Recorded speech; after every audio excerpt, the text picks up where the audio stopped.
Gracias, Iván, por la presentación. Gracias a Conecta por la oportunidad una vez más de compartir ideas sobre el sector telecomunicaciones y en particular en esta ocasión nos ha parecido importante no remitirnos necesariamente a un tema tan de coyuntura, que es lo que solemos hacer en las conferencias anuales de Conecta, sino a la luz de una cantidad importante de cambios, o como solemos llamarle, transformaciones en el mercado. Nos pareció importante más bien prospectar qué es lo que podemos esperar para el año próximo. Entonces, es por eso que hemos denominado nuestra presentación Tendencias en el mercado de telecomunicaciones en el Perú para el 2026. Antes de entrar en materia, un par de conceptos, ¿no? Primero, la cadena de valor, esto lo conocemos todos, cuáles son los elementos que entran en el ecosistema, transporte, redes de acceso, plataformas para la operación o para la gestión comercial, el mercadeo, la venta y la postventa. Lo segundo es que en ese marco identificamos cuatro ejes de negocio en el sector. Por un lado, soluciones 5G, que ya lo tenemos muy próximamente, conectividad B2B, Internet residencial y conectividad rural. Y en ese sentido, el mapa de actores sobre el cual sentimos que va a influir el tipo de elementos que vamos a comentar en las próximas láminas, tiene este alcance, ¿no? En operadores tenemos a los operadores móviles, a los ISPs de B2B, a los ISPs residenciales, sin que sea excluyente, por supuesto, ¿no? Puede haber algún operador que esté en uno más de esas líneas. Luego, portadores, todo lo que conocemos de transporte, incluyendo el transporte metropolitano neutro, que es uno de los temas que vamos a mencionar en un rato, cómo empieza a emerger como una oportunidad de crecimiento en el sector. En infraestructura, las empresas de contratas, los fabricantes, los proveedores de infraestructura pasiva, los operadores de infraestructura móvil rural. Y tecnología, diversos proveedores de plataformas o desarrolladores de aplicaciones. Ahora sí, ¿cuáles son los habilitadores que van a influir en el desempeño del sector para el próximo año? Siempre tenemos que considerar el entorno económico, cómo nos encontramos ahora. Segundo, las tecnologías, de qué forma están evolucionando. Lo tercero es qué está ocurriendo con el entorno de los operadores. Y lo cuarto es la política, la regulación. Lo primero es, tenemos una situación de bastante estabilidad a nivel de precios. Vemos acá a la derecha, es el gráfico de la inflación en el país.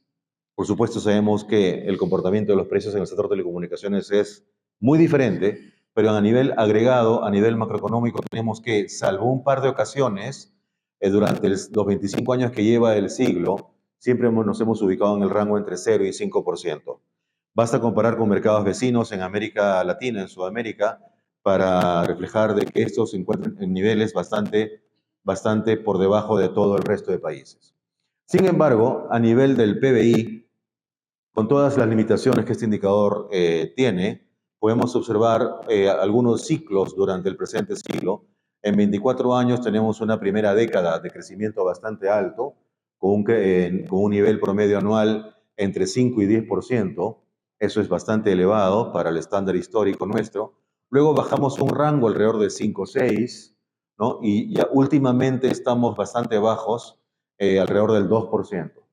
¿Esto de qué manera impacta al sector, a la industria, al ecosistema? Lo impacta porque esto representa un freno al conjunto de la economía y por lo tanto también un freno a la capacidad de gasto y de inversión que puedan tener los usuarios residenciales, las personas y también las empresas. Por supuesto, a nivel microeconómico sabemos que existen otras variables que veremos en las láminas siguientes, pero este es un elemento que vale la pena tomar en cuenta. Es decir, basta recordar cómo se comportaba el mercado de telecom en la primera década, fortísimo crecimiento, ¿no? Que tenía ingredientes propios del sector, pero ayudado y impulsado por lo que ocurría en la economía en general. Ahora estamos más bien en una situación inversa. A nivel tecnológico, vayamos en cada uno de los cuatro ejes que hemos mencionado en la lámina inicial. Primero, acá tenemos cómo se comportarán la velocidad, la latencia y la densidad en el 5G respecto al 4G, advirtiendo que este es un nivel teórico, ¿no? Sabemos muy bien que en la práctica el número de veces en que se comportan cada uno de esos indicadores respecto al 4G no alcanza ese nivel de diferencias, pero en todo caso aquí queremos ilustrar cuál es la magnitud que eso tiene en general. Además, a partir de ello, tenemos los diversos casos de uso que ya conocemos, ¿no? En cada una de las modalidades para elevar sustancialmente la velocidad, reducir sustancialmente la latencia o aumentar también de forma muy significativa la cantidad de dispositivos que pueden estar conectados. ¿Qué es lo que prevemos que pueda estar más adelante? Lo mencionaremos en un rato, pero algunos de ellos tienen un nivel de desarrollo mayor a nivel global y también en los países de Sudamérica, donde el 5G ha avanzado más rápido que en nuestro país. Esto respecto a servicios móviles. Todo esto son habilitadores, reitero, porque más adelante cuando veamos la situación del mercado actual y más aún las tendencias 2026, este tipo de elementos influyen en cuál es nuestra perspectiva. Siguiente, a nivel del eje de negocio B2B, lo que advertimos es una total convergencia. Ya lo hemos venido viviendo en los últimos años y actualmente, todo esto es lo de hoy, luego veremos ya otros elementos de la perspectiva, es una convergencia entre la conectividad, entre el servicio tradicional de conectividad y los servicios más vinculados a la tecnología e información, ¿no? Entonces, podemos sintetizar a nivel de infraestructuras cómo estamos pasando de conversar sobre redes de fibra óptica a hablar mucho de data centers y todo el tipo de servicios que están asociados a ello. Las nubes, ya sea pública, privada, híbrida, ciberseguridad, computación de borde, o sea, edge computing y demás, ¿no?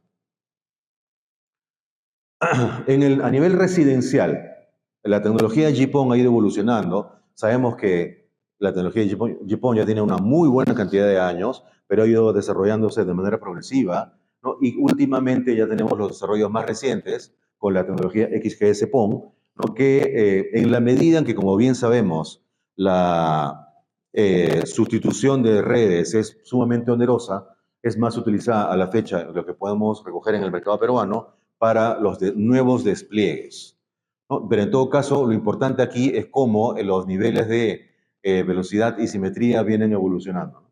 De la GPON, como bien sabemos, tiene 1 giga de velocidad, mientras que con la XGS-PON estamos hablando de 10 gigas para el segmento residencial. Eso ya se viene. A nivel de operadores, ¿qué tenemos, no? Tenemos un mercado que ha crecido de 15.000 millones de soles a 17.000 millones de soles. Sin embargo, vemos que eso va de la mano con un crecimiento bastante marcado a nivel de los operadores entrantes o del resto de operadores. Si vemos aquí cuánto ha crecido ese segmento, de 700 a 2.700, o sea, más o menos 2.000 millones, y justamente que es el crecimiento del tamaño del mercado total, eso quiere decir que en el agregado, el resto de operadores ha sido quien ha aportado este crecimiento. Veremos más adelante un poco más de detalle sobre ello. Esto es lo que ha pasado y más importante aún es que de pronto en la última década hemos tenido una evolución en la intensidad competitiva del sector bastante intensa en variación. Por ejemplo, en móviles teníamos, esto es el índice, el IHH. Recuerdo muy brevemente para todos que este es un índice que a través de una ecuación muy simple permite reflejar cuál es precisamente esta intensidad competitiva. A niveles, este eje está inverso, empieza a un nivel de 0.2 y más abajo está 0.6, lo hemos puesto inverso para que gráficamente reflejemos el concepto. Porque la idea es, mientras más cercano a 1, como estamos en una década con 0.47, ¿no? Es bajo nivel de competencia, y mientras más cercano a 0, 0.26, más competencia. Entonces, observemos aquí cómo había una evolución de 2014 en adelante. Por unos años tuvimos un nivel de intensidad competitiva media, servicios móviles, y ahora tenemos el 0.26. Para que tengamos una mayor referencia, el límite teórico, en cuando existen 4 operadores como los que tenemos aquí, es 0.25. O sea, es casi lo que tenemos hoy día en nivel de competencia de servicios móviles, es casi como que de libro de economía básica, ¿no? Y en el Internet fijo, dado que el número de operadores es mayor, utilizamos un indicador un poco distinto, pero que apunta al mismo sentido de interpretación, es tomando en cuenta la participación de los operadores más grandes y vemos cómo de un nivel de intensidad competitiva baja, hoy tenemos un nivel de intensidad competitiva bastante alto. Entonces, eso es lo que pasa respecto a operadores. Y finalmente a nivel de políticas, en 4 ejes que podemos elegir, tenemos a nivel de espectro radioeléctrico, estamos a un paso de concluir la formalización de la asignación de la banda 3.5 GHz que tuvo lugar hace un par de meses. Está en el radar la posibilidad de un apagón 2G, porque la coexistencia de demasiadas tecnologías es algo poco eficiente como país. A nivel de infraestructuras, tenemos las inversiones tanto para la expansión como para la renovación tecnológica. A nivel de incentivos, tenemos una herramienta que es el canon por cobertura que ha funcionado muy bien. Habrá que ver si eso, en un momento veremos, si eso va a ser expandido a otro tipo de obligaciones económicas de los operadores con el Estado. Tenemos una interrogante sobre el sandbox. ¿Realmente es una herramienta que en mercados vecinos ha funcionado o no? Y si es así, exactamente qué forma podría tomar. Luego, el modelo dorsal, Pronatel, sin querer queriendo, ya lleva cerca de 5 años como operador dorsal.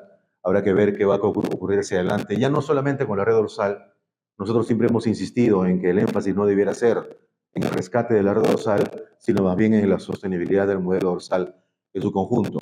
A nivel de usuarios, bueno, existe un mensaje del regulador respecto a comprender la evolución del mercado que hemos mostrado hace un momento y por lo tanto orientarse a la simplificación regulatoria de cara a los usuarios, mucho énfasis en seguridad, ¿no? Tanto RTCs como la venta informal de chips, el empoderamiento. El regulador está bastante orientado a publicar informes con indicadores muy vinculados al usuario, como por ejemplo las velocidades en el servicio de Internet móvil. Y en la competencia, bueno, hemos visto una desregulación en mercados mayoristas. Y algo más tuvo lugar en la licitación. Los 4 operadores, cada uno fueron asignados 100 MHz y estos son los compromisos obligatorios de inversión, el número de localidades en cuanto a redes viales obligatorias que van a también atender. Y bueno, tenemos cómo se desglosa en bloques de número de provincias que van a ser ya cubiertas con esta nueva tecnología en los próximos años, una vez que los contratos ya sean formalizados muy pronto.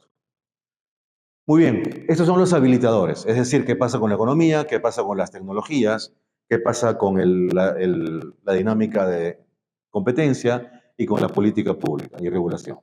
Ahora sí, ¿cómo está el mercado actualmente? Tenemos un mercado que, vemos a la izquierda, que el nivel de ingresos ha pasado de 17.000 a 21.000 millones en el conjunto. Sin embargo, o sea, es decir, un crecimiento de 4.000 millones. Sin embargo, vemos que una porción de ese crecimiento obedece a la venta de equipos, que como bien sabemos no es una fuente de generación de valor para los operadores, sino más bien es una herramienta de valor económico, quiero decir, sino más bien una herramienta de marketing, ¿no? Pues en ese sentido, si excluimos ello, tenemos que el mercado ha pasado de 14 más 0.7, o sea, alrededor de 15.000, a 15 más 2.8, o sea, alrededor de 17.000, que son las cifras que mostramos hace un rato también, ¿no? Y vemos además que desglosado entre operadores integrados y el resto de operadores, vemos que los operadores integrados básicamente se han comportado de 14 a 15, que en realidad es 14.3 a 15. Perdón, a 14.6 o 14.7, ¿no? Y que más bien son el resto de operadores quienes han crecido. Esto lo conocemos porque lo observamos, ¿no? Pero vale la pena ponerlo en cifras. Luego, el margen EBITDA de los operadores integrados se ubica alrededor del 20%. Según nuestras estimaciones, el nivel saludable se ubica en el orden del 30%, de manera tal que no estamos cerca. Esto en la medida en que este indicador nos aporta una idea sobre cuál es la capacidad del sector para financiar su crecimiento, pues despierta una alerta, ¿no? Una alerta respecto a qué forma debe tomar la intervención de la política pública y regulatoria. Y a la derecha tenemos las inversiones. También hemos realizado un desglose. Vemos un nivel bastante estable, incluso en caída de los operadores integrados, fruto precisamente, habrá que eso revisarlo, pero según lo que por las cifras nos permiten analizar, tenemos que ante una menor capacidad propia de financiar inversiones, bueno, esas inversiones han caído, mientras que lo que está en celeste son el resto de operadores que han crecido, ¿no? Y lo que tenemos en línea son los ratios, los clásicos ratios de inversiones entre ingresos. Perú tiene un ratio histórico para todo el siglo, en el orden de 2 dígitos siempre, ¿no? Y vemos cómo últimamente tenemos esta disparidad, esta diferencia entre operadores integrados y operadores entrantes. Lo segundo, ya entrando a cada uno de los servicios. Tenemos en servicios móviles los ingresos alrededor de 9.000 millones. ¿Y qué es lo que ha pasado, lo que está ocurriendo aquí? ¿No? Primero, que el número de líneas móviles conectadas con Internet está creciendo de forma sustancial. Actualmente, 8 de cada líneas móviles vienen con conexión a Internet, y eso viene de la mano con un comportamiento bastante disímil en el tráfico.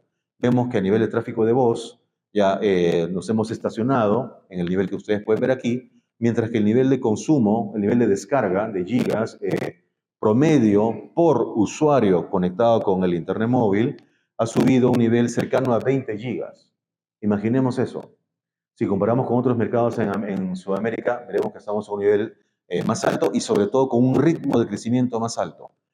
En la prepandemia, 2019, estábamos en 5, es decir, hemos cuadruplicado el nivel de la prepandemia. Bueno, y ni qué decir de hace 10 años, cuando todo recién empezaba, ¿no? Y en realidad, cuando vemos este crecimiento de los ingresos, una buena parte se explica porque el ARPU, ustedes pueden ver aquí el ticket promedio, ¿no es cierto? Lo que pueden observar es que en los últimos años ha habido una lenta, o mejor dicho, moderada, pero sostenida recuperación. Y esto es gracias a el Internet móvil, que es la zona oscura que está aquí, ¿no? ¿Y qué es exactamente lo que ha pasado? Precisamente como los planes tarifarios cada vez ofrecen mayores velocidades, eso permite amortiguar una potencial caída, que es lo que teníamos hasta el año 2019. Hasta el año 2019 teníamos una caída muy, muy marcada en el ARPU. Entonces, eh, la tendencia hacia el crecimiento en el tráfico del Internet móvil en los últimos años ha permitido sostener el ARPU. A nivel de infraestructura vemos un crecimiento bastante importante, ¿no? En la cobertura ya estamos en el 95% de la población. Bien sabemos que el país tiene 110.000 centros poblados y tenemos una cantidad significativa de 40.000 centros poblados que tienen una población demasiado pequeña y por tanto que en el agregado no pesan, ¿no? Y de modo que este 95% debemos tomarlo en ese contexto. Estaciones base vemos cómo ha crecido también de forma significativa y lo mismo con las antenas 4G. Advertimos que esto, alguna relación podemos sostener que tiene con el mecanismo de canon por cobertura que mencionamos hace un rato, que en los últimos años ha sido copado en cuanto a esa capacidad de financiamiento y por lo tanto eso podría haber contribuido de manera significativa no solamente al crecimiento, sino que a la aceleración de dicho crecimiento, como lo podemos ver aquí. En la conectividad B2B, estamos hoy observando una tendencia muy definida hacia una evolución del modelo de negocio de telco, o sea, de telecomunicaciones, propiamente dicho, conectividad, ¿cierto? A techco, es decir, una combinación de telco con tecnología. El operador de telecomunicaciones deja de serlo, su ADN cambia, su ADN evoluciona, porque a los servicios de conectividad tradicionales como transmisión de datos, internet dedicado, interconexión de redes y demás, debe sumar líneas de servicios que tienen un lenguaje distinto a las telecomunicaciones, ¿no? Porque hablamos desde la ciberseguridad, que está absolutamente presente ya hoy, es muy establecido, con data centers, todo lo que un data center puede brindar, por supuesto los servicios en la nube, en sus diversas modalidades, y servicios gestionados también de toda índole. A lo cual sumaremos más adelante inteligencia artificial, en fin, todo lo que significa el IoT y demás. En el residencial tenemos un crecimiento, esto es diferente a lo que está pasando en los móviles. En móviles las líneas vemos que están estacionadas en 40 millones de líneas en servicio. Acá vemos un crecimiento muy significativo. Vemos casi una duplicación durante la última década y sobre todo un impulso desde la pandemia. Hemos crecido desde 2.2 millones el año 2019 hasta 3.4 millones de conexiones, perdón, de ingresos. En Internet residencial, las conexiones, miremos, en 2019 2.4 sube a 4 millones, por encima del 60%. La velocidad, esto es impresionante, cómo el promedio ha subido de manera muy, muy significativa. Esto está relacionado con lo que mencionamos hace un rato sobre los habilitadores, cómo las nuevas tecnologías permiten brindar velocidades contratadas superiores. Y el ARPU, que está siendo defendido de forma similar a lo que mencionamos hace un momento de servicios móviles. Es decir, mayores velocidades contratadas para que los usuarios puedan recibir un mayor valor a un precio similar al que han tenido antes. Con ello llegamos a la parte final de las tendencias. Quisiéramos comentar sobre las tendencias a un nivel bastante agregado, macro, y por eso le llamamos 5 macro tendencias, en 5 niveles. Lo que está pasando con la tecnología, en segundo lugar la infraestructura, luego con los modelos de negocio, luego con el financiamiento de lo que esto significa y por último con la política pública. Entonces, en tecnología hablamos de disrupción, que es un término quizás utilizado demasiado, pero en el contexto actual sentimos que sí refleja bien la realidad, porque los niveles de desempeño de las redes que van emergiendo o los niveles de desempeño de las tecnologías que van emergiendo tienen un nivel de distancia respecto a la tecnología precedente que marcan un cambio muy superior a lo que ocurrió con la anterior respecto a la previa. En infraestructura, sencillamente, como país tenemos que seguir invirtiendo. Ya la conectividad digital es parte del desarrollo económico y social y por lo tanto es necesario expandir la inversión y sabemos que mientras más nos alejamos, por ejemplo, en el ámbito rural, más es el costo que debemos asumir como país para iluminar con el servicio de Internet a los siguientes 10.000 compatriotas. En modelos de negocio, transformación a todo nivel. Hace un rato lo hemos mencionado respecto al B2B, pero está ocurriendo a todo nivel. Siguiente, inyección de financiamiento, porque en la medida en que la inversión sigue siendo bastante exigente,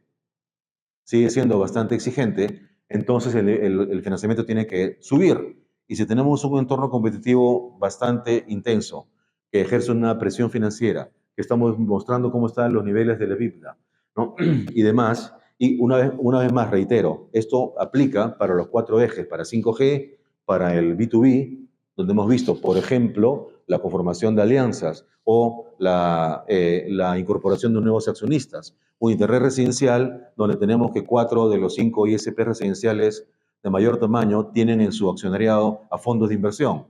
Entonces, inyección es un ingrediente importante, inyección de financiamiento es un ingrediente importante para el ecosistema de acá hacia adelante.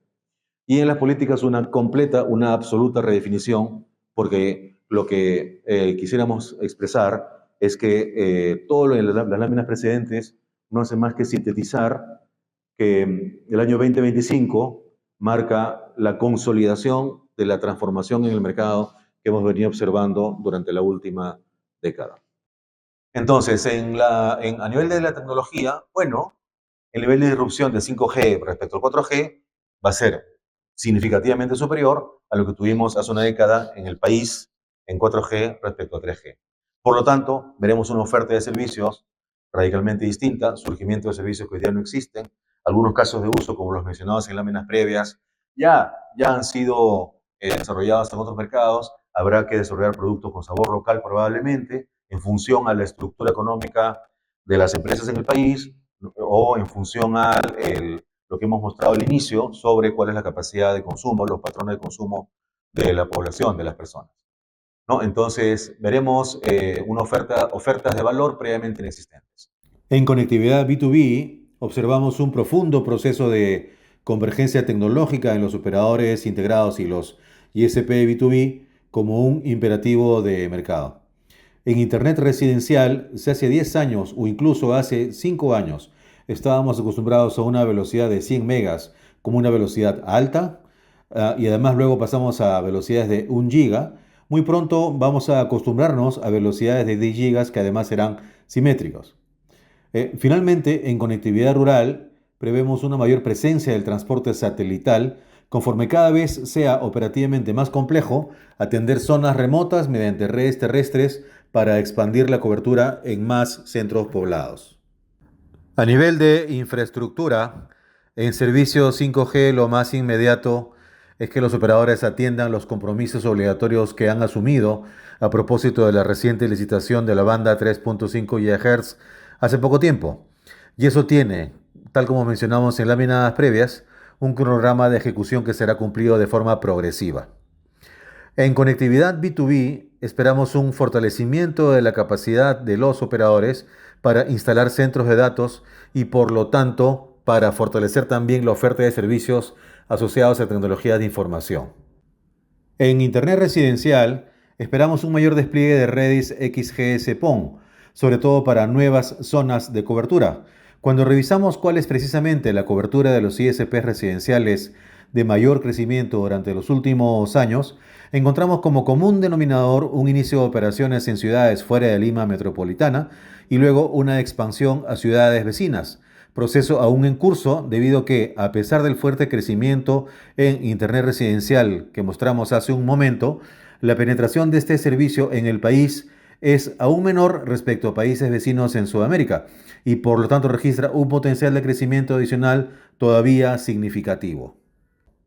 Finalmente, en conectividad rural, encontramos una necesidad de fortalecer las alianzas estratégicas 360 con todos los actores vinculados, porque hace falta todavía una mayor expansión de cobertura. En modelos de negocio hablamos de transformación, es decir, tal como mencionamos hace un rato, fruto del desarrollo tecnológico, observaremos el surgimiento de nuevos servicios 5G personalizados a medida de la realidad de los clientes B2C y B2B en el país. Por ejemplo, todos sabemos que nuestro país es minero, lo cual no ocurre necesariamente en países vecinos, de manera tal que con el desarrollo de nuevas tecnologías surge la oportunidad de ofrecer nuevos servicios o soluciones basadas en tecnología 5G para este sector. En conectividad B2B, observamos un crecimiento de forma sostenida o consistente de los ingresos por servicios TI dentro de la torta del negocio.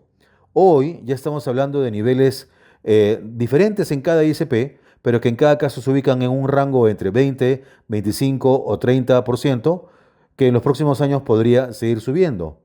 En efecto, si con el tiempo estos servicios van a cruzar o no la frontera del 50% sobre los ingresos totales, eso es algo sobre lo que hoy no podemos lanzar ninguna afirmación, aunque quizás esto no ocurra, porque en el caso del transporte cada vez es más necesario contratar una mayor capacidad, lo cual podría proteger la base de ingresos por conectividad, de manera que los ingresos en conjunto sigan reflejando una porción atribuida a los servicios de conectividad un poco mayor respecto a los servicios de tecnologías de información. En Internet residencial, si bien este servicio registra una evolución reciente bastante favorable, existe aún un espacio de crecimiento muy importante, por lo cual es posible que, frente a un escenario de ISPs de diverso tamaño, observemos procesos de consolidación y también un mayor desarrollo de redes de acceso neutras. Es decir, así como existen redes de transporte nacional neutras, probablemente tengamos cada vez más redes de acceso metropolitanas neutras que compiten con los actuales ISPs de cliente final que brindan también servicios mayoristas a otros ISP. Finalmente, en conectividad rural tendríamos que observar una aceleración en la renovación tecnológica de 2G a 4G, como siempre sujeta a una mayor disponibilidad de incentivos económicos regulatorios. En el ámbito de fuentes de financiamiento, tenemos que el desarrollo de soluciones 5G exigirá un volumen significativo de recursos. Es decir, así como sabemos que la velocidad, la latencia o la densidad mejoran un número de veces respecto a tecnologías precedentes, lo mismo ocurre con las inversiones, de modo que corresponderá identificar aquellos espacios a lo largo de la cadena de valor de los servicios móviles donde exista oportunidades para un apalancamiento con proveedores en sus diferentes eslabones, de manera tal que el desarrollo de soluciones 5G sea financieramente viable. Con lo cual nos estamos refiriendo a fabricantes, proveedores de infraestructura, entre otros. En conectividad B2B, lo mencionado hace un rato, es decir, incorporación o mayor presencia de fondos de inversión como accionistas y probablemente también procesos de consolidación. Y exactamente lo mismo en Internet residencial, Es decir, estamos hablando del mismo fenómeno, solo que para segmentos de mercado diferentes. Observamos desde ahora, de hecho, una importante presencia de fondos de inversión, proceso que seguirá fortaleciéndose porque la necesidad de financiamiento sigue siendo elevada. Además de, por supuesto, decíamos también, procesos de consolidación. Por último, en conectividad rural, pensamos en fuentes de financiamiento innovadoras fuera de la caja, es decir, fuera del sector telecomunicaciones, porque tal como nos enseña un conocido político en un país vecino, en el sector sencillamente no hay plata. Para ir concluyendo, en políticas hablamos de una reinvención. En el caso de servicios 5G, además del cumplimiento de los compromisos obligatorios de inversión por parte de los operadores móviles, esto significa también una reducción sustantiva de la actual sobreregulación de usuarios. En conectividad B2B, cero intervención. Nuevo escenario hace poco formalizado a nivel regulatorio. En Internet residencial, lo mismo, una reducción de la actual sobreregulación de usuarios y, algo muy importante, el facilitamiento del acceso a la infraestructura pasiva asociada a la expansión de las redes FTTH. Por último, en conectividad rural, el reconocimiento de las diferencias en la estructura de la demanda y oferta entre los ámbitos urbano y rural, como guía para una normativa a medida según la realidad en cada uno de estos casos. Esto es, muy bien, muchas gracias.